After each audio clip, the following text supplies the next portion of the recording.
A high school student and her mother found themselves chasing the people who stole their car this morning.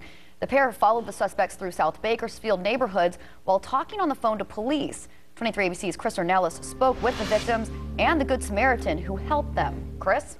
Well, Aaron, the car was taken as it sat idling in the family's driveway. But instead of letting police handle it, the victims, a high school senior and her mom, took matters into their own hands. It ended here at the Fast Trip on Pacheco and Union.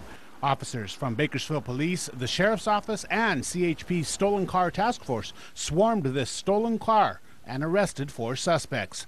The incident started hours earlier as a Bakersfield family was starting their day. The victims have asked us not to show their faces. It's cold outside, so I had my younger brother go out to the car to start it, so it was warmed up. We went back in for backpacks.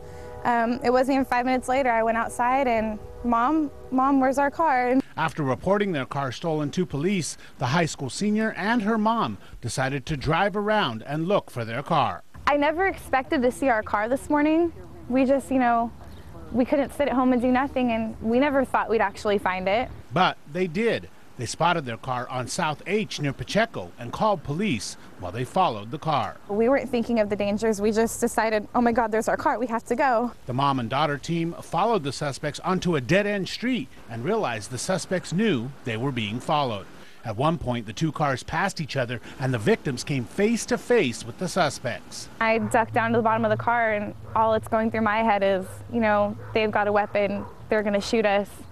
And I was scared out of my mind, and I'm crying. But still, they continued to follow the suspects until their car broke down. With no way to drive to safety, they turned to a stranger for help. We pulled over. I get out, and my first reaction was to just go to the nearest house and ask for help. That's where Good Samaritan Ricky Bass came in. I'm no superhero or anything like that, but I wasn't going to let anybody bother them. Bass stayed with the women until the suspects left the area. He says he felt he had to get involved. Because too many people don't want to help these days. A few minutes later, the suspects were in custody. I think they're pretty low, but ultimately I think they're pretty dumb. Even after their scary adventure, the victims say they'd do it all over again. Courageous, more than bold, because of the fact they're 2 females and they were doing the Jim Rockford thing. Now, the victims say they have learned their lesson and they will never leave their car running again. Now, the Sheriff's Office says while this incident turned out okay, victims should never try and follow suspects. They say it can be very dangerous and it's just not worth the risk to try and recover some property. Now, if you would like some safe tips on how to keep your car from being stolen, just go to our website, turnto23.com. In the newsroom, Chris Ornelas, 23 ABC.